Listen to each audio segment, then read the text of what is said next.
Hello, everyone, and welcome to the Circle the World podcast, where we discuss Joe Abercrombie's First Law series. I am one of your hosts, Lord Chamberlain Jeffrey, and here are my co-hosts, Archlector George, and Harrison Lee, Depth Historical. And it's that time of the cycle where we divert from covering the books, and for this episode, we interview Danat from Discord and Reddit. So let's get started. As usual, you know we have to shove our gratitude down your throats, loyal listeners, devoted listeners, listeners of Abercrombie's great works. We appreciate you. Boys, jump Praise in here. be. Praise be. Praise be. Praise. Yes. Loyal listeners, that is the voice of Danat. Say hello. Danat, say hello to everybody. Introduce yourself. Hi, everybody. I'm Danat. Fantastic. Danat, how long have you been listening to our podcast? I think I've been listening to your podcast since you guys started, actually. Was it from the beginning? That's amazing. awesome. I remember the original post where it's like, should we start a podcast, guys? Would you listen to it? That was me. That was me. Did you comment on it? You were like me, and Jeff just ignored you? No, wait. Let me see if I can find. Oh no, because my account was blocked and deleted. I can't see that post anymore. Actually, maybe I can. Boys, I'm gonna look for say it. everything that you needed to. Did Keep you, talking. Danat? Did you say something at that time? I think I maybe just upvoted it. I don't really Okay. comment a lot on Fair. Reddit. I just kind of Fair. lurk there. I mean, to be fair, I was like a last-minute addition, wasn't I? Because the guy that you were going to get on was like that blind guy that just did all the porn. No, yes. All right. So, in case this story has not been told, I had two original interested parties, and basically, when I made that post, two guys were like, "Hey," the first two were like, "I'm up. I'm interested." I'm like, "Cool." I met with them, at least via Discord and everything, and it never got off the ground because one of them lived in like the Andes Mountains, right? Of like South For America. real. So he was like always like off the grid. I mean, good for him. The guy just could never get in touch with him. And the other guy, nice guy, but probably had to take out the part of it, the porn. But he just this blind guy that was just, I don't know, it didn't work out. There was some weird. I looked at his profile. It was weird. Yeah, if you looked up his profile, there was some weird like, I don't even know. Anyways, so then he met me So and then- George, so and then- everything worked out. So I just went back to that post and I went, all right, who are the next two people that said they wanted to join? And I saw it was First Law Boy, that's Harrison, right at the time. And George, was yours Rosak then too? Yeah, I think something like that. Yeah. Yeah. So then I just messaged them like, hey, you guys still interested? And they're like, fuck yeah. I was like, all right. Now I just want to go back down memory lane. So Harrison, George, say something.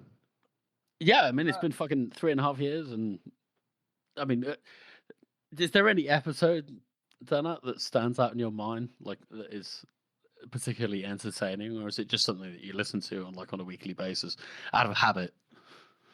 I actually usually listen to it while I'm cooking. So, chopping vegetables and hearing people get chopped up, I guess. Like, I don't know.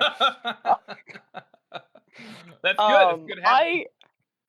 I like it when you guys give the characters silly names, like I think Harrison called someone like Rizlord or some shit, like the I did it a couple times. There's a couple characters. I don't remember off the top of my head now, but yes. But because you're just listening along and then it's like, oh, like fucking Rizlord over here, and you're like, Very slapstick. Yeah, we like to have a little silly take on the serious content in the First Law, which is great. Now, Danat, we as we discussed a little bit beforehand, there's some questions we'd like to have for guests. One of them is like, how long you've been listening to the podcast. The other one is, when did you find the First Law, and what was that experience like? So I picked up Best Served Cold first because I didn't understand that it was a long series. And I think I read it when I was like 16 or something. And I was Wow. like, this is the greatest book I've ever read. You're like, it's so dark. It's rad. And then I figured out that there was more and read it in the correct order. But obviously, rather than like, yeah, I'm going back, and then when Shivers appears in the first lore, I'm like, oh, it's Shivers! Like, Yeah. just. You know, so there's a couple posts, there's a lot of posts made on Reddit talking about what's the best read order. Would you say, and we talked to, I'm not sure you remember the episode if you listened to it, but when he had Tom on, I don't remember his Discord name, but when he had Tom on, he also first read Best Served Cold, and he enjoyed reading it that way. Did you say that's the correct reading order? That's my opinion. I think a lot of people would get introduced to the Best Served Cold, and then it'd be more interesting than starting from the very beginning. I think it is easier to convince people to read Best Served Cold because it's like, it's just a standalone fantasy book. You should read this. Yeah. And then when they like it, you hit them with the, okay, there's like 10 books. But because a lot of people say that the first, like the Blade itself is a bit slow. I don't agree, but I can understand why people say that. So it's like, because Best Served Cold is a really good book. So it's like, you get them introduced with like the slightly tighter writing because it's like his fourth book. Yeah. And then you take them back. But I do really like that Joe made sure that it doesn't really spoil anything except, I guess, a couple of characters survive the main trilogy. You don't know if Galactus the Cripple, you know? And other than Giselle popping up, that's it. But even then, he's the High King of the Union, and you don't know for sure. The king. Yeah. Which, at the first time I read it, I was like, okay, don't know who this king guy is. And then when I reread it in the order, I was like, oh my god, it's Giselle. That's so funny. That's awesome. It's so funny seeing it from the other perspective because obviously when you read the trilogy first, you're kind of teased with it when you get to Best Served Cold. It's like, oh, I hope I see my favorite characters again, and they're just like mentioned by like pseudonyms, and it's just like, oh, okay. It's the other way around. It's a little bit disappointing, but yeah. Well, it's like I have no concept of who these people are, so it's like, okay, don't know who this cripple guy is. He must be a bastard. If all these everyone's fucking really scared of him and killers are scared of him, then yeah, he must be badass, you know. But I feel like people, the Best of Cold is one of the best books to read first because it has the traditional 3-act structure, right? Not necessarily in the same way that it would do in a normal book, but the way that Joe writes it, one book, it's one and done, and you understand it. Whereas if you read The Blade itself, and this is why I think a lot of people say it's boring, it's just because it's the first act. Yeah. And it kind of ends on a note where, oh yeah, we're going forward and that's it. Whereas Best of Cold ends and it's kind of concluded. Mm-hmm. Would you agree with that? Yeah. Like, I think, because I've convinced a friend to read Best Served Cold, which I convinced him purely for the fact of, read this book, and then when he likes it, I'm going to be like, here's a lot more books to read. So. we need more fans like you, Danat. We need to convert. Convert the masses. Yeah, convert the masses. I just want, like, before, you guys started this Discord and podcast, I was like, no one I know reads this book series. I'm this book series. So I have people to talk about it with. Yeah. That's awesome. That's kind of what we started it, right, Jeff? Yeah. Well, I was tired of not having anybody to talk to.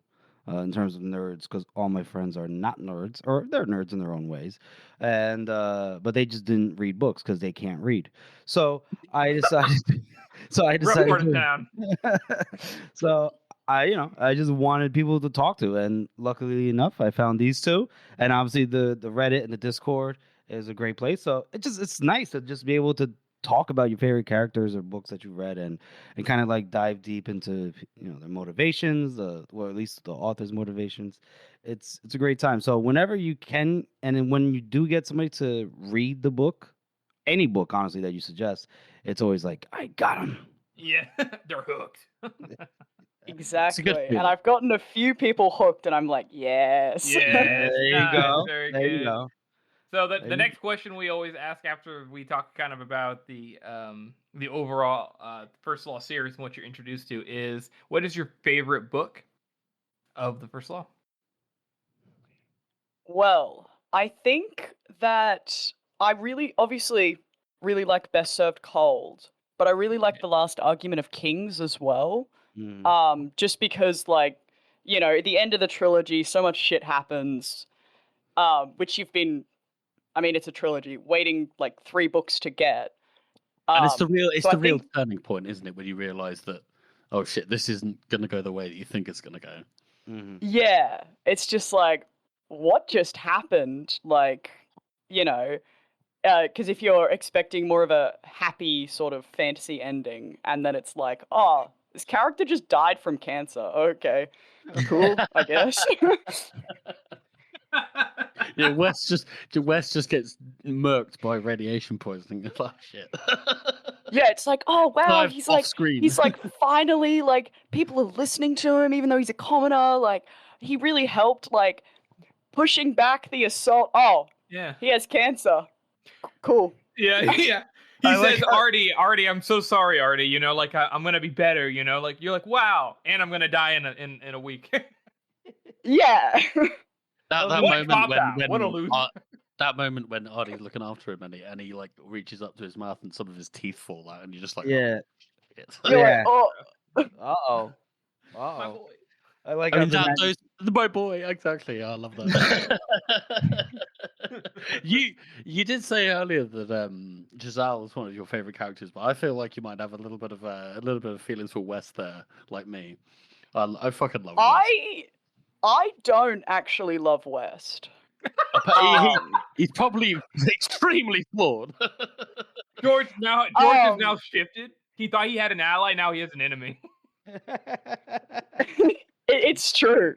And I think that that's because obviously a lot of these characters do like terrible acts, Mhm. but it's a lot easier to recognize it as fiction because it's like, you know, Glock is like slicing people's like fingers off and you're like, damn, that's fucked up. But because it's literally like I really was on West's side and then he hit his sister and I was like, and you know, I think it's because the like domestic violence is like a more real world thing that Yeah. actually happens. So it's harder for me to be like, oh, it's fantasy, whatever.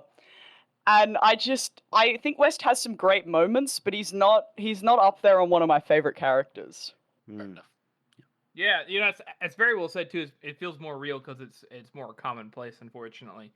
But I also think it has to do with the fact that whenever it comes to the fantasy element of Glocta torturing somebody, Glocta is aware that what he's doing is bad and West isn't, and somehow that feels worse in his character because it's like he can't control it. Like, come on, man, you just hit your sister. I do appreciate that Joe went for that story though, because it's like obviously West's dad was terrible. Yeah. And a lot of times, unfortunately, like people stay in that cycle. So I do like that I think he did the cycle justice and did that well, but because of that, I don't really like West. Fair. I mean, that's the thing with West, isn't it? Like he's almost self-aware. He's almost at the point where he realizes that there's something wrong with him. Like that point when Catherine is like, "Oh, you're just too angry for me." And he's like, "What do you mean? What do you mean? What do you mean I'm too angry for you? I'm not even angry." Bitch!" Oh wait, I could just throttle you right now. With Wes, it's also one of those cases where it's like he was able to weaponize his anger to move up the ranks of the Union Army, right, and to become like a feared officer. But then it gets away from him. You know, it turns on him. Obviously, in the case of Artie, turns on him. Like you said, the case of Cathal. You know, like he turned into a super incel in at the that world time. that he has to live in. It works for him. Yeah. Because, you know, like when he's talking to that Smith, and I think it's Valamir, isn't it, who comes up It's again. Major Valamir. It's the And Valamir is always like, yes, he was a great man, but at the time it was like, oh my god, this guy's fucking terrifying. That reminds me, that makes you think about, I don't want to go too side tangent, but just throwing it out there. That's kind of like with Logan, right? The same kind of thing. Like, he is a needed person in that world in that way. But, well, he's also a complete asshat. It's true. Asshat is kind of an understatement, but okay. He's a murdering psychopath. Mass murdering. The man was probably responsible No, for at least guys, 15% trust. of all the deaths. He's trying to be better. He's going to stop killing people. It'll definitely work this time. Any day now. Definitely Any work day now.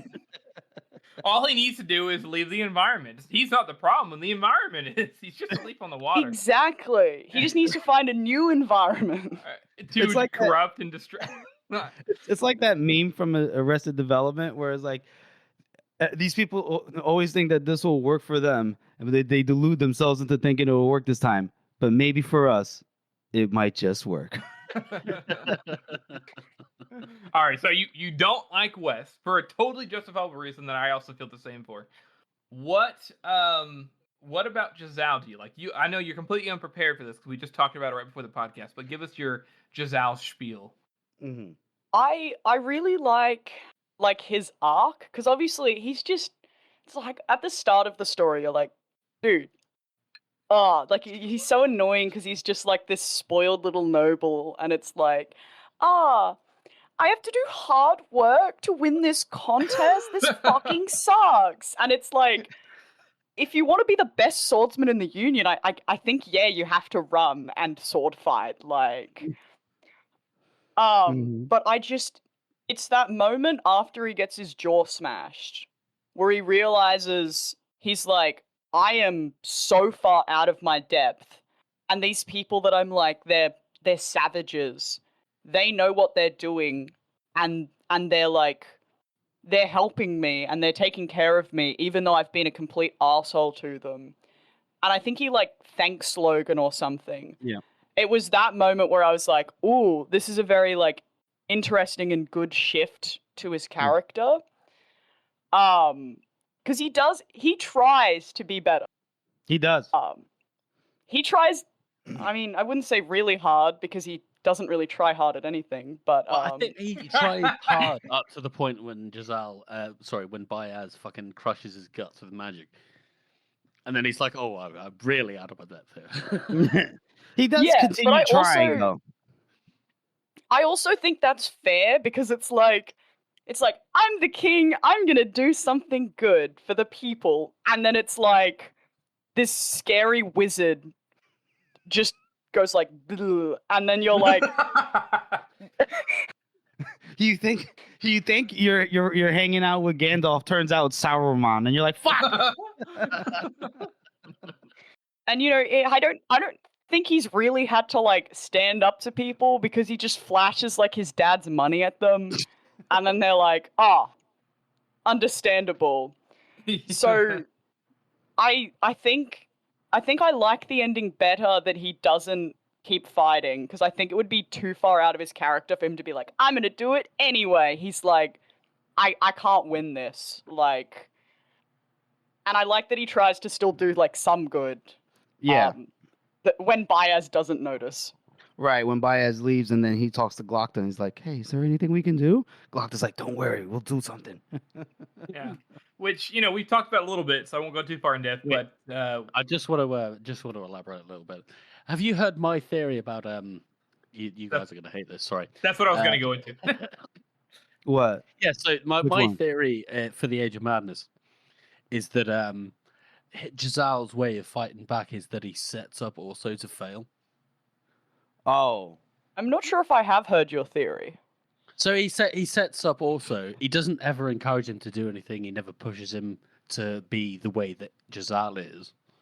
He just lets him be a sot and lets him be hated by the people so that the great change will succeed. That's I have not heard this theory, but too long didn't read, but Giselle's the real Weaver.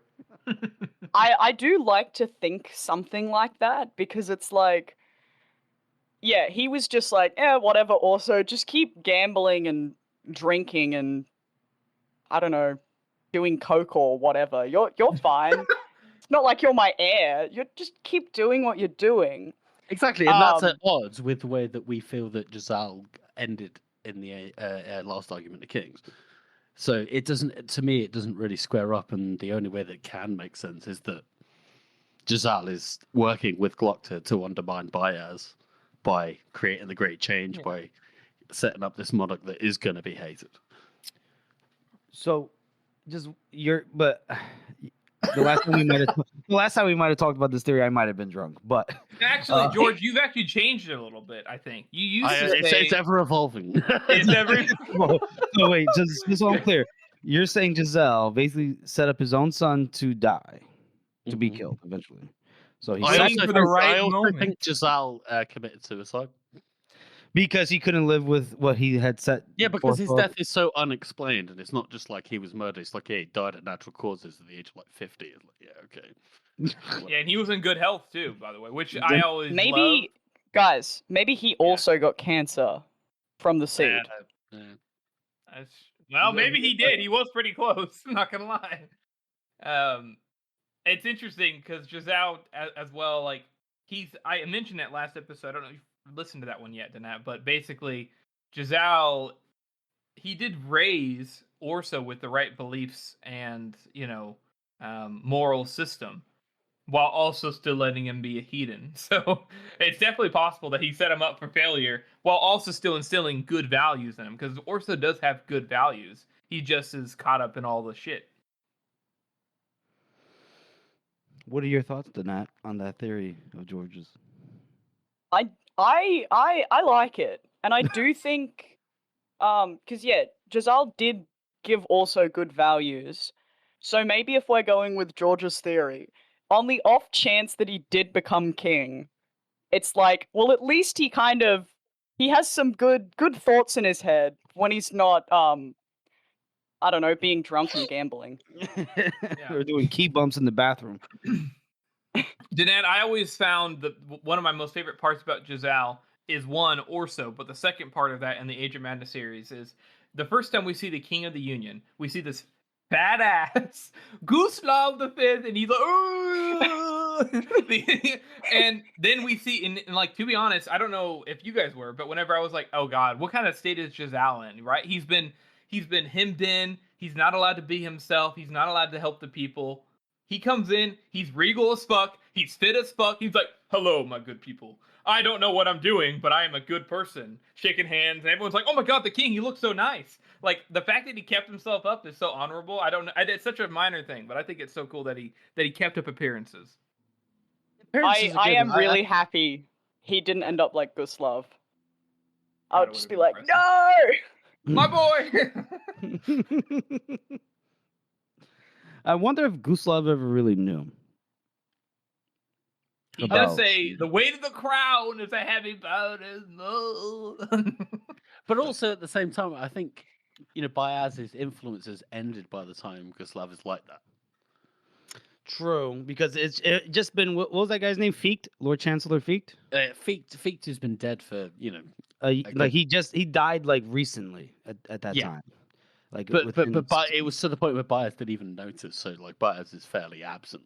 Yeah, he's like, oh shit, that's right, he died. I gotta find somebody. Keep up that shit. Juggling all these empires around, it slips out of your mind, What about the other characters who you said are some of your favorite? You said Shivers. I know you said that earlier. I think you said Monza? Yes. Well, we got a lot of love for Monza. Go for it, Danat. Maybe this is because I read Best Served Cold first, and I read it when I was a lot younger, and I was like, oh my god, she's so cool, she's such a good fighter, this is so epic. But I do really like that Monza and Shivers have like opposite arcs in Best Served Cold, where Shivers is like, I'm gonna be a better man. And the North is the problem, guys. If you just move out of the North, you can be a better man. Trust me, it'll work this time. If I move out of Oklahoma, I'll be rich. Exactly. Exactly. And then obviously, I wouldn't be a better man if my eye got burnt out of my head. I'd probably be pretty pissed off as well. But I like that then Monza has the opposite arc where she sort of is like, I just want revenge and that's all I want. And then it's kind of like, she also tries to do some good and keeps the Union out. Yeah, she's a good ruler, honestly. She's better than most. Yeah, yeah. You know, she really evolved over time. Stopped with the whole, sex with siblings kind of thing, and I mean, her sibling did die, so that might be the reason. yeah, it's like she He's ran out of all out of siblings. siblings. She I do like as well too that most of the time in the story of the First Law, we get to know a character and we're like, oh, they're a piece of shit as the time goes on. Whereas certain characters like Monza or Orso, we're like, they have flaws, but they're actually kind of good. Like, damn, they're not that bad. They want to help people. Like what? They're not a murdering psychopath. They take offense to murdering psychopaths. They maybe they're the heroes, and then they get like, yeah. Monza's the only character like that who actually succeeds. I mean, I think Monza is one of the only characters that actually has to talk herself into killing people. Whereas everybody else is sort of like, oh, I should probably, maybe, I don't know. Yeah. Whereas Monza immediately goes, oh, we should spare them. Mm, You know? okay. So I have said it before, Monza is a very moral character by the time we meet her, or at least after she takes a tumble down the stairs. She only kills people that really deserves it. Yeah. The incest thing is like. I it's like still something- don't. I still think the incest thing is ambiguous. What? I still because so other characters talk about it, but Monza never confirms it in her own monologue. Because confirming it would make she knows it's fucked. She took advantage of her younger brother as a child in ways that she that's shouldn't what I mean. have. But that's what I mean. Like, is it that, or is it? You know more what, like... George? You know what? She's not a good person. She's a piece of shit too. And don't forget, when Shivers confronts her, she goes, "It's none of your business." It's Yeah, like it's all pretty Buck defensive. confirming it. Yeah, but I don't know. Casca believes it. Casca believes it. He wouldn't lie about that shit. Not in that way. Yeah, Not- Costco Costco's is drunk. Casca's drunk. He doesn't know what he's talking. He's okay. It's in everybody's imagination. All right. If that's the way we want to go with Monza, I guess. I don't know. I'm just saying it's still a little bit ambiguous. That's just my opinion. Okay. Well, anyway, Talk to us some more about your thoughts on Shivers, Danat. What are your thoughts on him?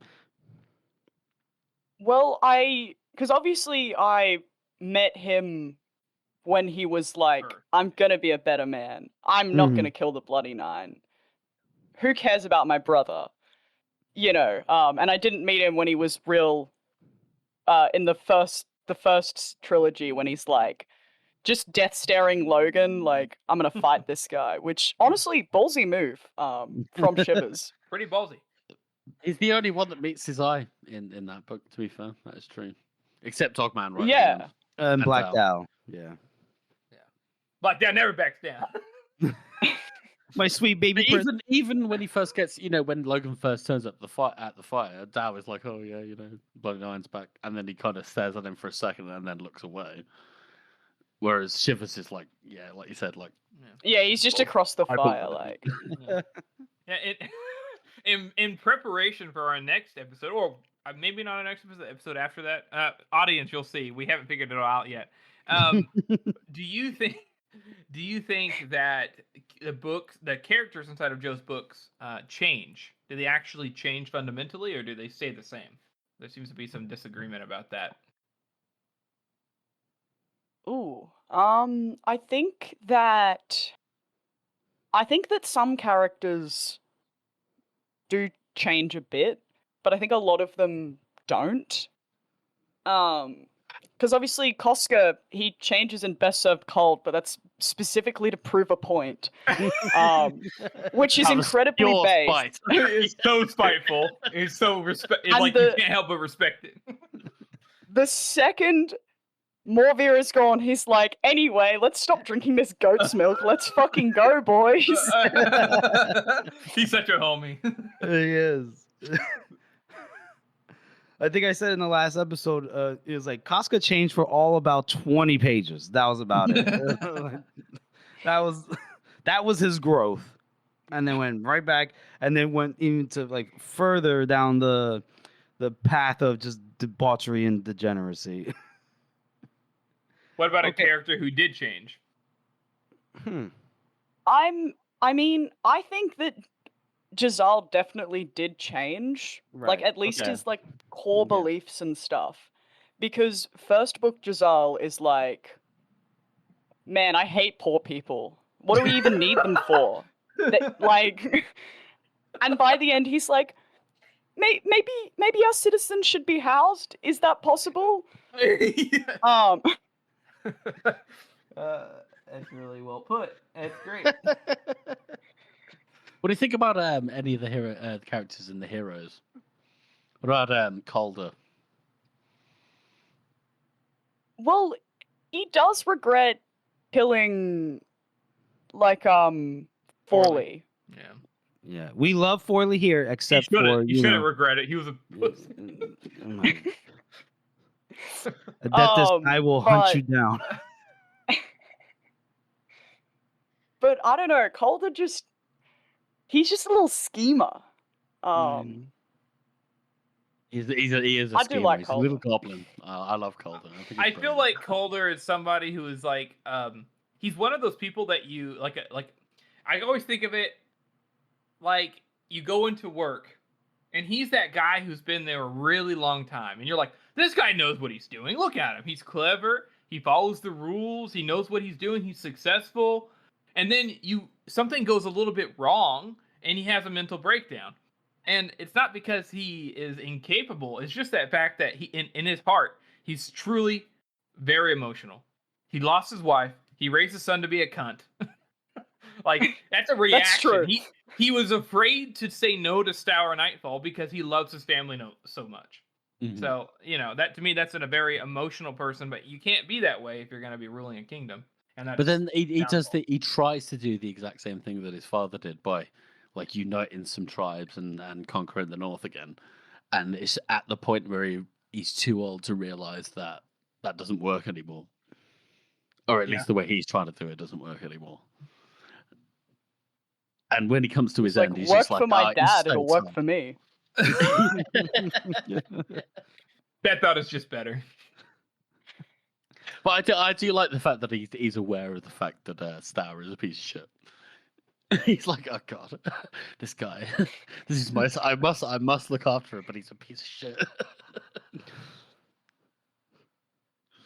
Well, So, then go ahead, Jeffrey. I was just gonna ask, staying on the topic of the heroes, is there anything that sticks out to you? Any favorite moments, or did you even where would you rank the heroes, that kind of thing? Yeah, where would you rank all the I- books, actually? That'll conduct. Oh god. I do like the heroes.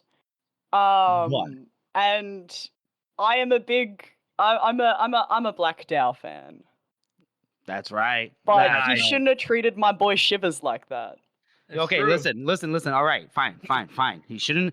He could have been a little bit more sensitive to Shivers. Understandable. However, he didn't deserve that. No, he didn't deserve Absolutely that. deserved it. What'd you say, George? He absolutely deserved it. You son of a bitch. Read the room, bro. Your true feelings come out. If Black Dow was still alive, if Calder would have died, then the events in the North in the Age of Madness turned out differently. Yeah, absolutely would have. There would have been no Stour. Exactly. No Stour. No Stour shitfall. Hmm. Hmm. Black do you Dow think about should have that? won the heroes. No Stour shitfall. But no. Well, let's get it right. It's Stour Shitefall. Right? Shitefall. Yeah. Whatever. My bad. Excuse me, at the American. Ooh. It Anyway, did sound better if Shitefalls. It does. It does. It does sound better. Yes. So then, yes, go ahead and rank your books. Why don't you? Okay, well, Best Served Cold has to be number 1. Okay. Fair. And then I think Last Argument of Kings. Okay. Mhm.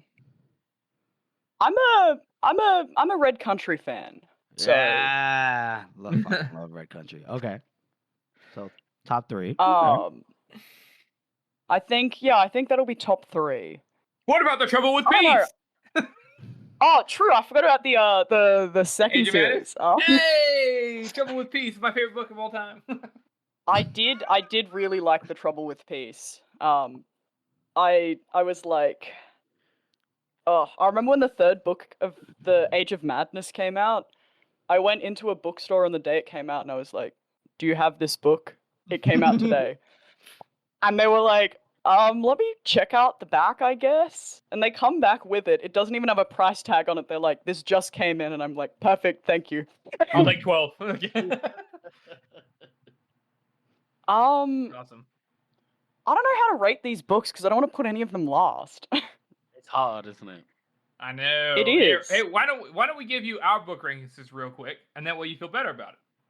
I don't even have my book rankings with me. Oh my god. Come on, Harrison. You go first. What kind of Harrison. perfect- okay, all right. Just letting you know, Harrison. Age of Madness is last. Just letting you know.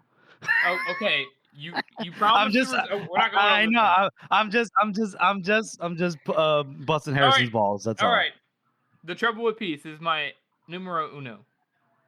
Then I want to say, this is really hard, isn't it? Yeah. It is because it's hard to rate the trilogies because it's like I mean I said Last Argument of Kings is number 2, but it's not possible without the first 2 books. Yeah. And it's like, but where do I place the rest of them? I'm gonna go The Trouble with Peace, The Last Argument of Kings, Best Served Cold, The Heroes, Before They Hanged,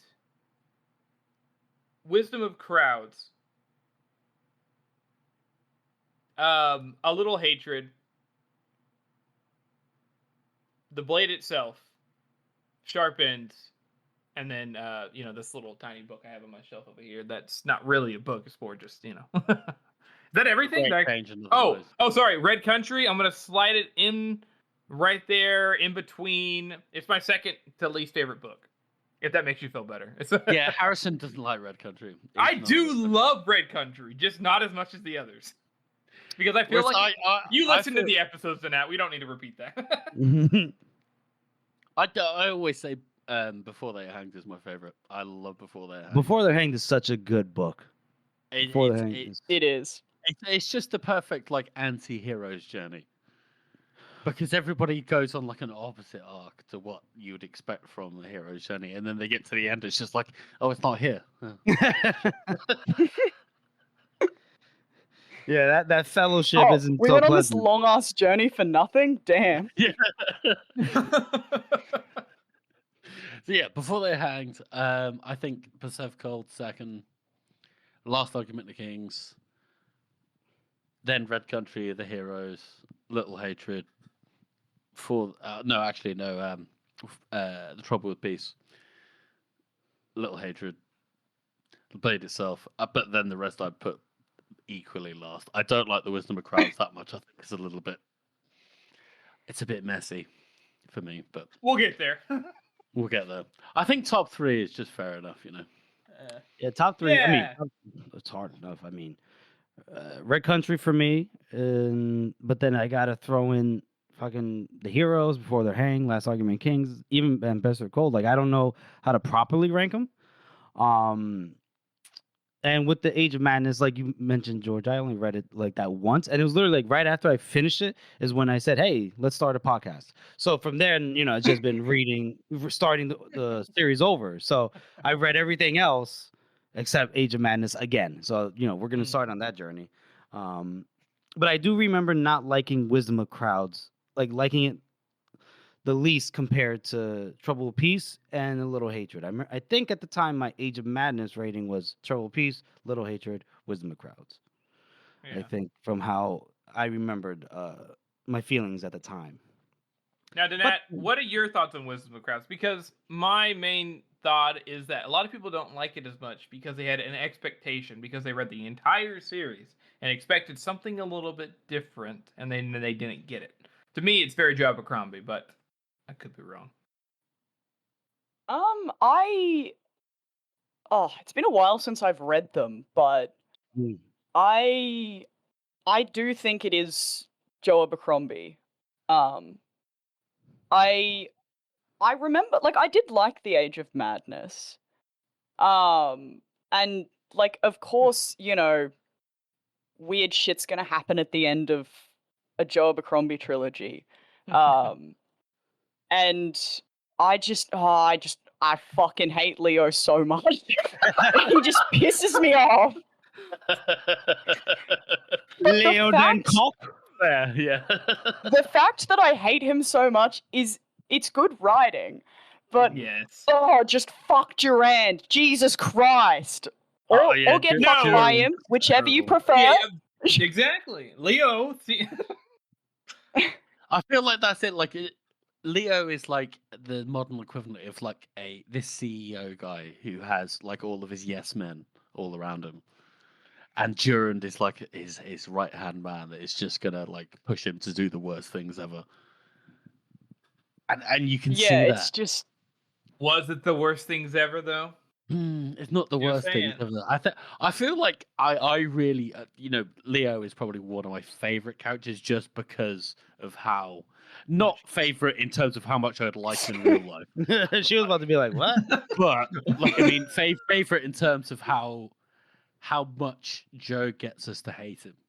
Oh, yeah, like well-written character. Yeah. He's so Yeah. well written that you kind of almost you're on the edge of sympathizing with him for so long, and then he gets out. No. Oh no. You So mean, wait, hang on, did you immediately not like him? Is that what it is? Yeah, I was gonna ask. When did you He not like immediately pissed me off. Is it because I was just like, oh. I don't even know what it was about him. I think it was just that because he's like, oh, I'm such a good fighter and everything works out for me. And which he's literally just gay Jazal without the character development that Jazal has. Gauge us out. One, I'm like, love this guy. The other, I was just like, I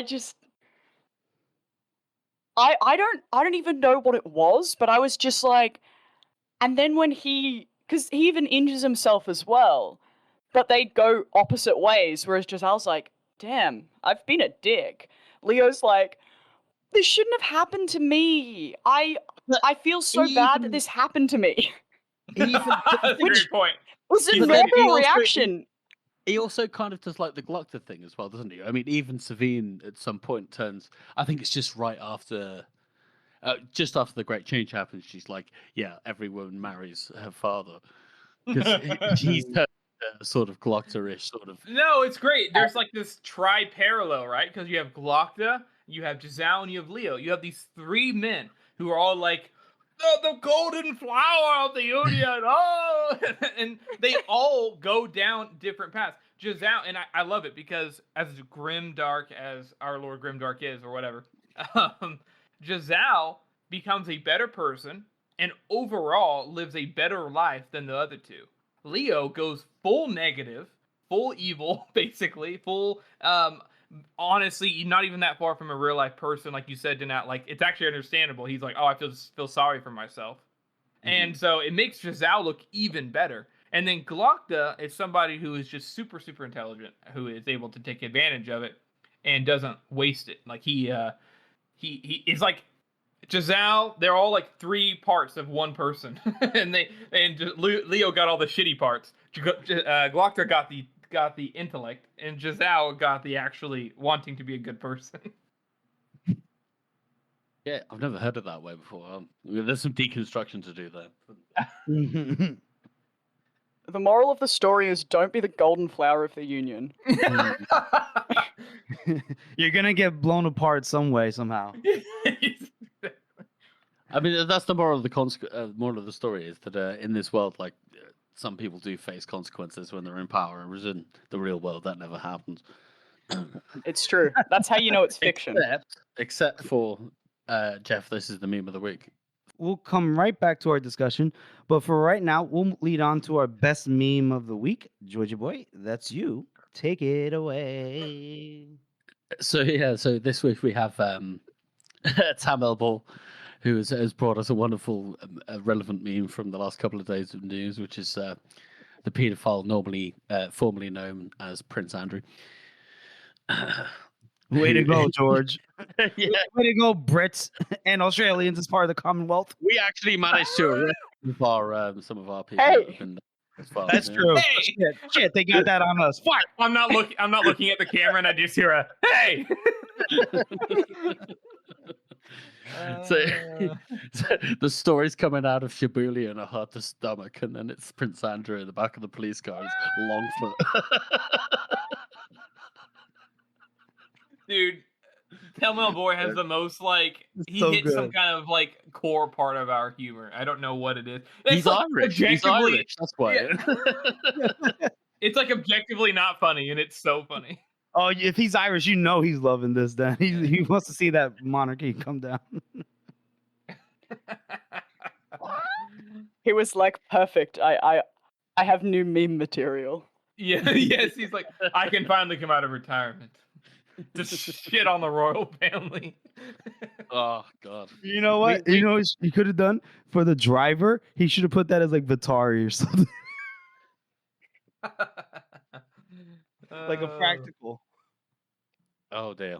So yeah, that's brilliant. Thank you very much, Tamable. Thanks, Tim. Thank you. We love you. We We miss miss you. Yeah, he hasn't been as active as in the Discord, right? Nah, he's got a family. and He's a everything, man. family man. As a He's, family he's man myself, I retired can- from active duty. Oh, right. We had to call him out for the Epstein files. Thank God we did. What do you think is the worst place to live in the First Law series? Super random, I know. I think that I myself would probably not survive anywhere in the First Law series. I feel like it's in like in a lot of fantasy universes though. We only ever see people that have sort of, you know, they're either nobles or they're commoners that get into like the hierarchy. I don't Whereas know. Everyone else, except I think maybe the most common character that we see is Broad. Okay. Well, in the Yeah. first, in the main consistency, we do, yeah. But we also have the sharp ends, right? There's quite a bit of stuff about the common people there, and we have the little people chapters. It seems to be a lot of small, grimy apartments, which Yeah, but tells me that Joe Abercrombie stayed in a lot of small, grimy apartments when he was Right, younger. and right. stayed in It's I will- almost like he's British. Yes. I will say the Nat strikes me as a thond kind of gal. They have a Summer- jungle. They're probably yeah. not. Summary, you know, Thond. thond. Bond. I need. you say it's summary, but it's at the same fucking altitude, I'm as gonna- fucking I- latitude as says the north. So, you know. Well, I want to don't get you like get, don't you get the a gif of that. vibe? Don't you get the vibe that it's pretty tropical? In the book, don't you get the No. vibe? That it's tropical? No, I'm pretty sure Joffrey. they're all Oh, like really pale and ginger, aren't they? That's it. I mean, to be fair, Um, I am pretty pale. And you can't Well- really see it, but the hair is sort of red. The hair's sort of red. Okay. Dyed though. Okay. All right. I- Well, I was trying to say. I reckon the worst place to live in the First Law is definitely in the Gurkish Empire. Yes. Yeah. actually, You've got like I a half a 50-50 chance of being a slave. Danat, Or I think I know eating- where you would like to live. I got an idea. I think that you wouldn't mind, seeing as you grew up in Australia, it's hot as fuck in your area. Living in Dagosca, not ruled by the Gurkish Empire or the Union, a free Dagosca. You probably A enjoy. free Dagosca. Yeah, I don't know about that, buddy. Just saying, it's hot, but that's about it. Everything else is pretty chill. They got good food. they got freedom of religion. They got good views. They got good trade. It's a good place to live. I mean, speaking of the topic, Joe, in a recent, I say recent, it's probably like a year ago now, in an interview, he did say that his next sort of idea for the First Law is the idea of transportation, which is the way that Australia started. You know, the British Empire supporting all of their undesirables to somewhere Oh, else. yeah. Yeah. Big Colony, He's like, penal Just say Average it. British moment. Mm. Oh, Penal Well, called it It convict. could have been worse, you know. That's all I gotta say. Maybe we'll get some Australia rep in the First Law when the Union starts sending their convicts somewhere else. they did. What's that one up in England? That's what they did. Oh, true. Except it was cold over there. It wasn't. Yeah, all it's not nice a and good sunny. time for anybody involved. No, not a great time. Not a great time. Except Lawson. I mean, he I was having imagine it wasn't a great time when the convicts got sent from like cold places to Australia. Oh, that's They're like, God damn. No, it was all like more southern, the first sort of settlements, so they probably Mm. would have been okay. Gotcha. Maybe. It's still a huge change, Maybe. though, wasn't it? I need to read more about that. That seems like a massive, interesting time in history. Yeah. Trying to think. Harrison, do you have any other directions you want to take the interview? No, we doesn't need. We have some stuff to cut out, of course. But I mean, Yeah, honestly, we go ahead, George. So, what would you think? I mean, what would be if Joe was going to write another trilogy, or from his pattern, if he was going to write another 3 standalones? What would you like to see from another standalone? I would really like I'd like some kind of piratey book if that would fit in anywhere in the world. I'm a big Yes. fan of pirates, just creeping into fantasy books. But I would like to, I mean, it could be cool having it set somewhere that he hasn't really like written much about. I know he doesn't want to do the Gurkish Empire, which is fair. But like, yeah, some of those like Thousand Isles. yeah, Thousand Isles or somewhere like that he hasn't really built up yet, I think would be really cool. I hear 'Cause the we've riddle seen of the Union. pirates. Exactly. So yeah, Joe, if you're listening to this podcast, please write a pirate book. Oh, we've been trying to get him to listen for ages. He ignores. He looked me dead in the eye tonight. He goes, "How many followers do you have?" And I said, Yeah. we get a couple hundred a week." And he goes, "Get to a couple million, and I'll come on." When I saw Tragic. him in Birmingham, I was like, "We do a podcast about your stories," and he's like, "Oh yeah," and he just signs my book, and I was like, "Okay." And he was like, "What's it called?" And I was like, "It's called the Circle of the World podcast." And he was like, "Oh really? Yeah." I was like, "Okay." Yeah. He never was comes to kinda like- Australia. I can't imagine why. Yeah, what a fucking what an unrepresented group you are. I have no idea why he wouldn't come here. I mean, how many people are there in Australia? Like 35 million or something like that. More than that. Yeah, I got no idea, but it's not that many. It's something like 30 million, and Why should the be UK like has 80 million, and we're like 1/10 of the size. So makes sense. Yeah. It's because you can't live anywhere in Australia. Oh, But even yeah. then, like, That's right. That's what I was saying. The 28 million. 28 million. I bet you New Jersey has more. I think Probably the East not, Coast, probably not. East Coast probably does have more. The East Coast, oh yeah. Shit.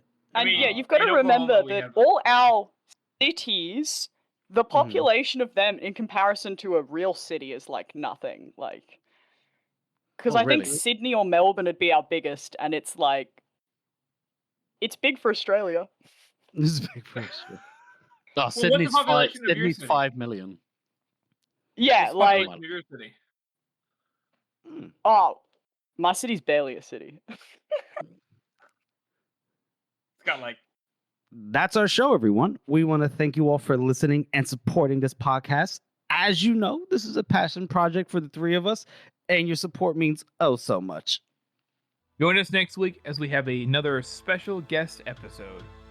And make sure you follow us on all of the social media, or shoot us an email at circleoftheworldpodcast@gmail.com. And if you haven't already, please subscribe to our podcast on Apple Podcasts, Spotify, YouTube, or wherever you get your podcasts from. And please make sure to rate and review us. Thank you all again for listening. Doing better next time. That's what life is.